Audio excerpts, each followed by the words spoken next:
what we're going to do is, as what you can see on the board, there are missing letters that you will fill in. So, meaning, you will fill the missing letter and you will have a word. And for you to fill the missing letter, I will read the definition of that word, enable for you to form a word. Okay? Do you understand that? Yes. So the first one is, it is the document describing the important characteristics which your applications relate, including its aims and objectives. So who want to answer? Okay, take a look at that.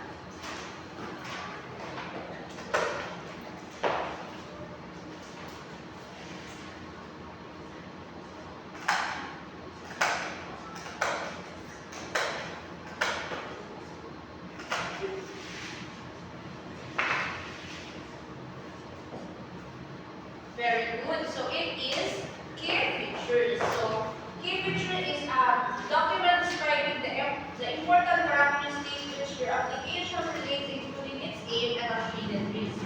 So next one. For the next one, it is a collection and it can be written, spoken, audio, or visual. What do you think is that? Yes.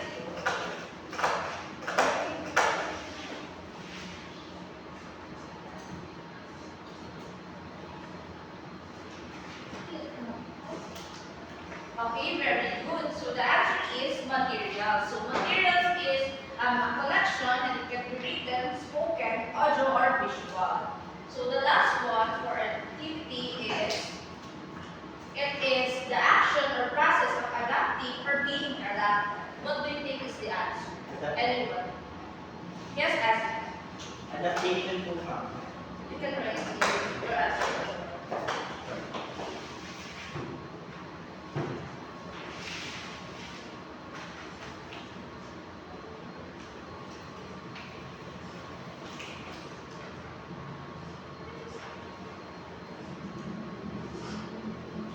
Right, very good. Adaptation. So adaptation is the action or process of adapting or being adapted.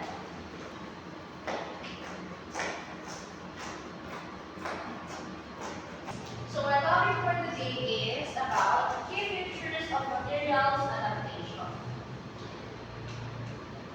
As what I said, our topic for today is key features of materials adaptation. So the first key feature is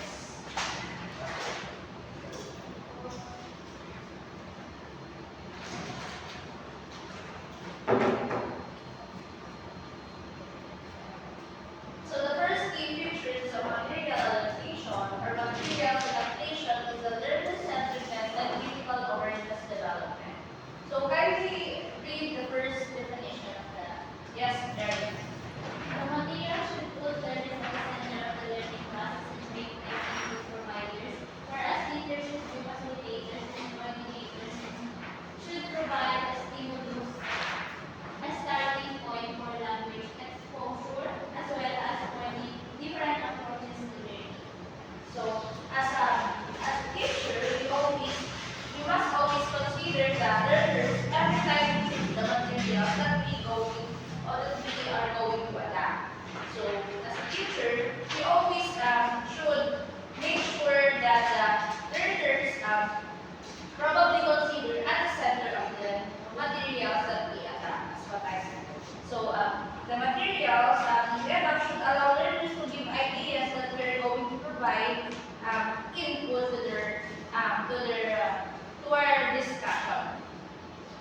So meaning in adapting materials, dapat natin consider natin na nasa center ang student natin o ang learners natin kasi nga diba, saan ba ginagamit? Para kung ba ginagamit yung materials na i-adapt natin? Diba sa learners natin? So meaning, dapat lagi natin i-consider yung learners natin in adapting the materials. Kasi sila yung kinabang mo, and sila yung benefit doon, and sila yung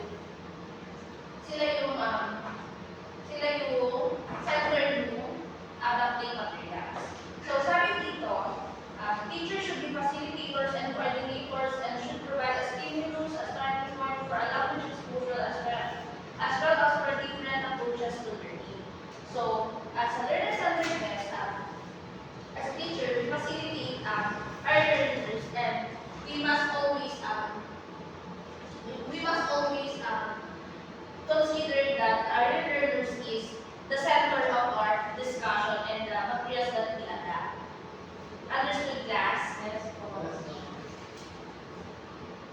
So the next key feature is flexibility and choice. So materials should be flexible in the sense that they should provide learners with possibility of choosing different activities, tasks, projects, and approaches, thus adapting materials to their own learning needs.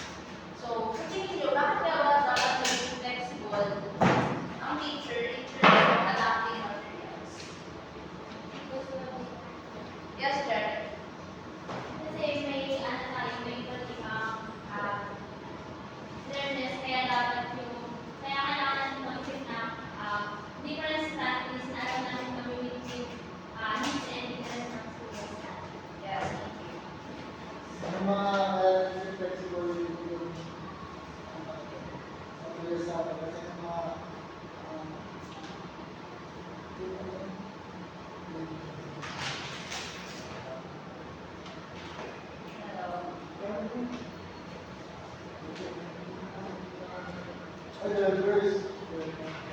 Hello. So, as what we said, meron tayong different learners or meron tayong diverse learners na meron different needs na dapat natin ma-meet. So, as a teacher, we always must be flexible in terms of choosing or adapting materials. Kasi nga naman, meron tayo diverse learners and kailangan nila, meron silang iba't ibang pangangailangan in terms of different activities, tasks, projects, and approaches and adapting materials to their own learning needs. So, tulad nga ng sinabi ko, kasi nga, dapat ang learning materials ko is general, meaning dapat lahat ng different needs ng student mo or ng learners mo is mamimit mo sa pag-adapt mo ng materials.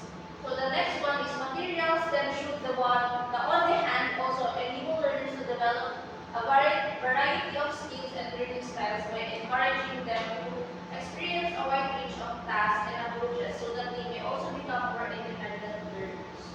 So bakit nga ba in terms of flexible ang materials na adapt mo, bakit nga ba mas naging independent yung learners natin? Sabi nga dito, sa materials or adapting materials, dapat ma-develop yung skills ng learners natin. Ma-develop natin yung skills ng learners natin kapag yung materials na i-adapt natin is mas ma-encourage natin yung students natin na sa different tasks and approaches na gagamitin natin is magpa-participate sila or mag-get natin yung interest nila. So, in that way, ma-develop natin yung skills nila and also mas magiging independent learners nila. So, syempre, di ba, hindi naman kailangan all the time dependent yung learners natin into their tasks. And paano ba natin masusukat or malalaman if yung skills ng learners natin is na-develop? So, malalaman natin yun in a way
gagamitin natin yung materials adaptation as a educator.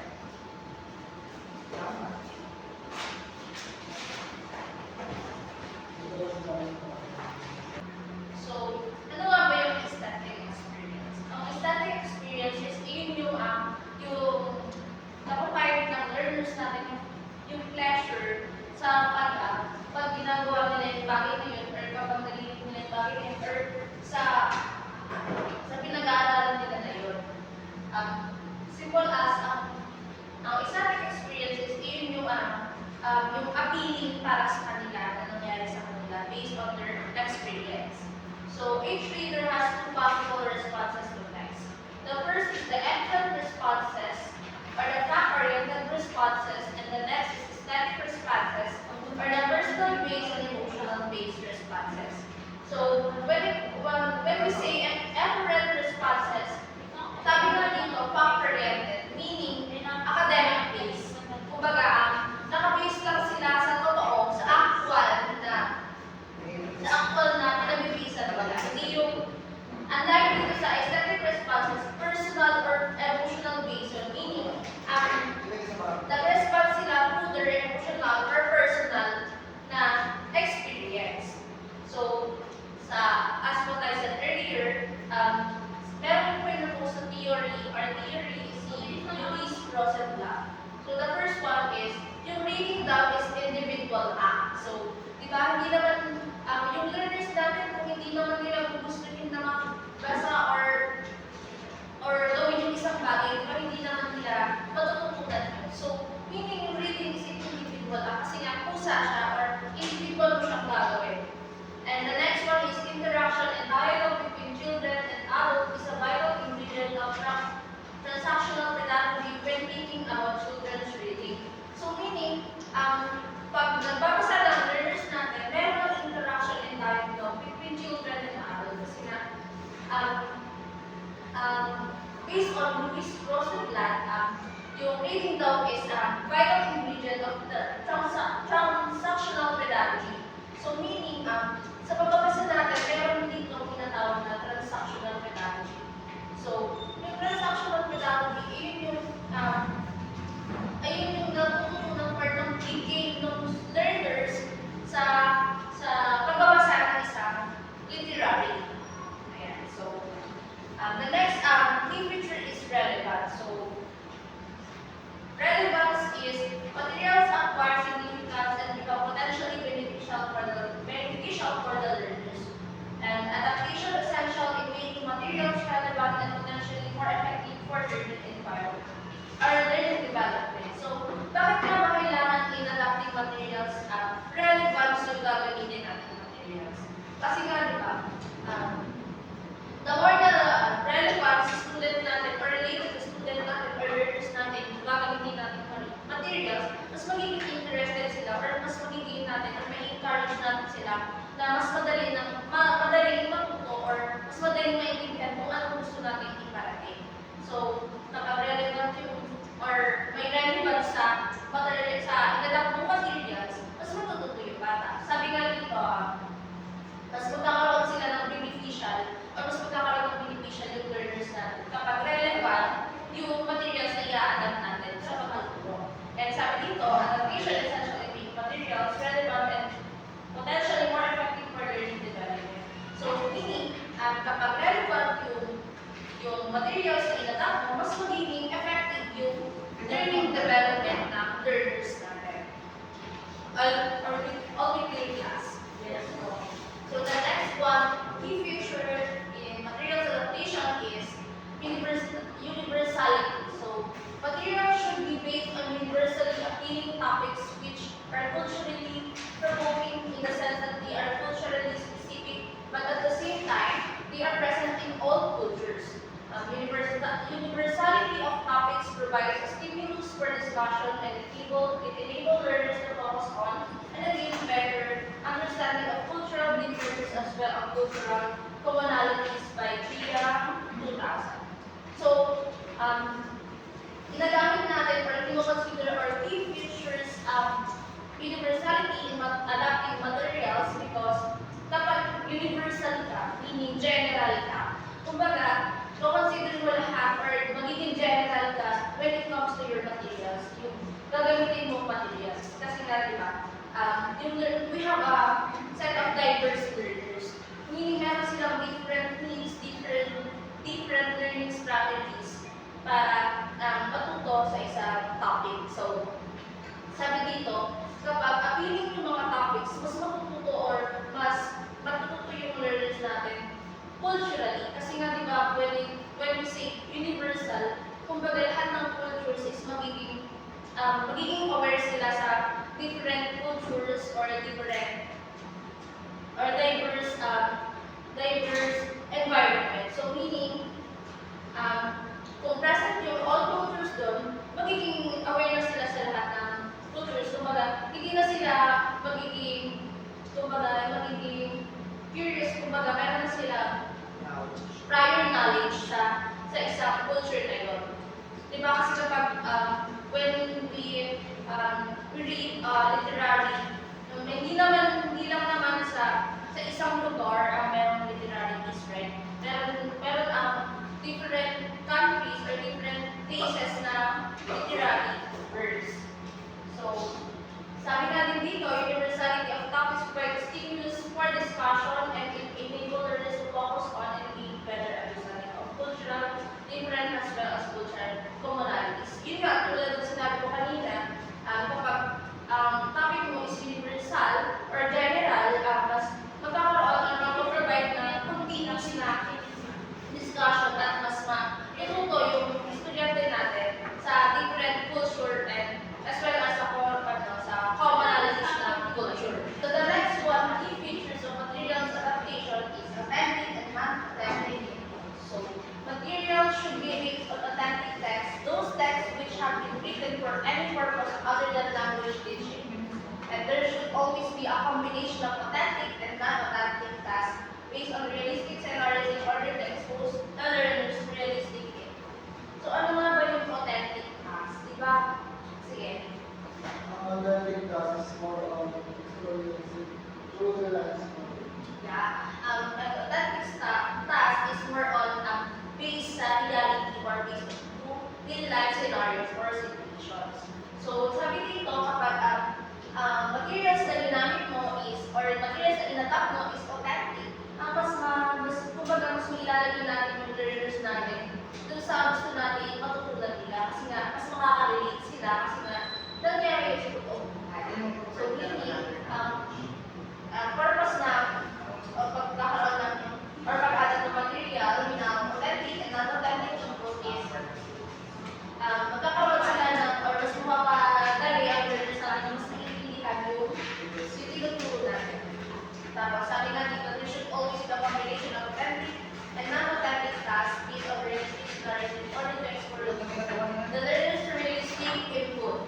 So meaning, yung materials natin hindi lang dapat authentic. Dapat combination na siya ng authentic and non-authentic input. Dahil hindi naman all time is authentic lang kung mga bata natin.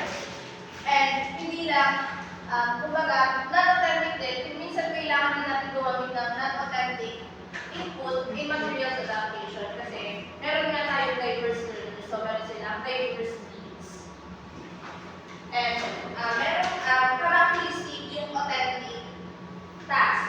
The first one is real world and relevance. Yun nga, yung world na sinabi ko kanina, na sinabi ni Kim, ang authentic task is kailangan real world siya, kumbaga more into real life scenarios or situations. And syempre, kailangan relevant siya sa real world or relevant siya dun sa given topic na i-discuss mo sa yung future learners.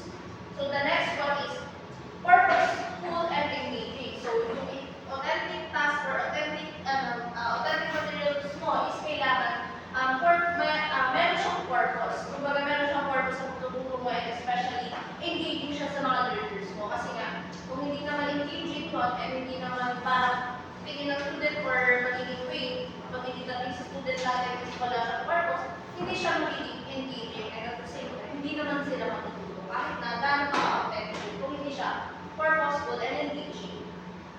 So the next one is critical thinking and synthesis. So dapat yung characteristic ng authentic materials na gagamitin mo is